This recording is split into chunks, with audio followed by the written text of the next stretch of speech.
ജില്ലയിലെ വിവാദ mega cluster പദ്ധതിയിൽ നിന്നും ഒടുവിൽ സർക്കാർ പിന്മാറുന്നു. പദ്ധതിയിൽ നിന്നും പിന്മാറുന്നുവെന്ന് ന്യൂസ് മലയാളത്തിന്റെ വിവരാവകാശ അപേക്ഷയ്ക്ക് സർക്കാർ മറുപടി നൽകി.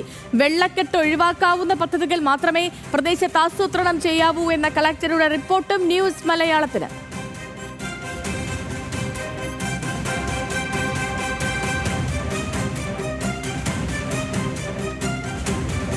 വിവാദങ്ങളെ തുടർന്ന് ഉപേക്ഷിച്ച ആറന്മുള വിമാനത്താവള പദ്ധതി പ്രദേശത്താണ് മെഗാ ഇലക്ട്രോണിക് ക്ലസ്റ്റർ സ്ഥാപിക്കാൻ നീക്കം നടന്നത്. വിമാനത്താവള കമ്പനിയായ KGS ഗ്രൂപ്പ് ടോഫൽ എന്ന് പേരുമാറ്റിയായിരുന്നു നീക്കം. എന്നാൽ CPI മന്ത്രിമാരായ K രാജനും P പ്രസാദും പദ്ധതിയെ ശക്തമായി എതിർത്തു. പാരിസ്ഥിതിക ദുർബല പ്രദേശത്ത് പദ്ധതി തുടങ്ങാനാകില്ലെന്നായിരുന്നു ഇരുവരുടെയും നിലപാട്. ഒടുവിൽ ചീഫ് സെക്രട്ടറി ഡോക്ടർ A തിലകിന്റെ അധ്യക്ഷതയിൽ ചേർന്ന യോഗത്തിൽ പദ്ധതിയിൽ നിന്ന് പിന്മാറാൻ ധാരണയായി. എന്നാൽ അതീവ രഹസ്യമായി പദ്ധതിയുടെ സാധ്യത തേടി IT സെക്രട്ടറി പത്തനംതിട്ട ജില്ലാ കളക്ടറോട് റിപ്പോർട്ട് തേടിയ വാർത്ത ന്യൂസ് മലയാളം പുറത്തുവിട്ടിരുന്നു.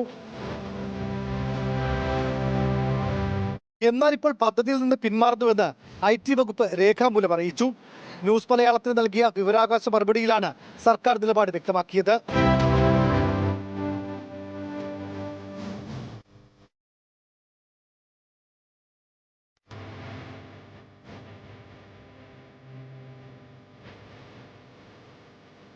വില്ലേജ് ഓഫീസ് രേഖകൾ പ്രകാരം പോക്കുവരവ് ചെയ്തതും അല്ലാത്തതുമായ 122.5220 ഹെക്ടർ ഭൂമിയാണ് KGS ഗ്രൂപ്പിനുള്ളത്. ഇതിൽ 21.6066 ഹെക്ടർ മാത്രമാണ് പുരയിടം.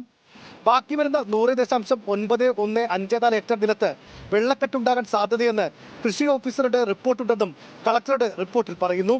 അതിനാൽ വെള്ളക്കെട്ട് ഒഴിവാക്കുന്ന പദ്ധതികൾ മാത്രമേ പ്രദേശത്ത് ആസൂത്രണം ചെയ്യാനാകൂ എന്നും കളക്ടർ ശുപാർശ ചെയ്തിട്ടുണ്ട്. കളക്ടറുടെ റിപ്പോർട്ടിന്റെ പകർപ്പും ന്യൂസ് മലയാളത്തിന് ലഭിച്ചു.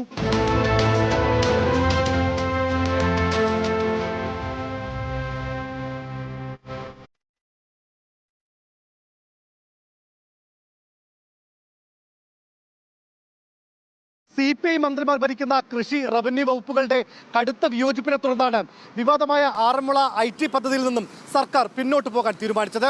എന്നാൽ ആരും അറിയാതെ അതീവ രഹസ്യമായി പദ്ധതിയുടെ വീണ്ടും സാധ്യതകൾ തേടി IT സെക്രട്ടറി ജില്ലാ കളക്ടർക്ക് കത്തയച്ചത് വിവാദമായിരുന്നു. എന്നാൽ ഇപ്പോൾ ഏറ്റവും ഒടുവിൽ പദ്ധതിയിൽ നിന്ന് പിന്മാറാൻ സർക്കാർ തീരുമാനിച്ചിരിക്കുന്നു. മാത്രമല്ല, വെള്ളക്കെട്ടുണ്ടാകാൻ സാധ്യതയുള്ള പ്രദേശത്ത് അതിനനുസരിച്ചുള്ള പദ്ധതികൾ മാത്രമേ നടപ്പിലാക്കാനാവൂ എന്നും കളക്ടർ ശുപാർശ ചെയ്തിരിക്കുന്നു. VSNU news Malayalam, Thiruvananthapuram.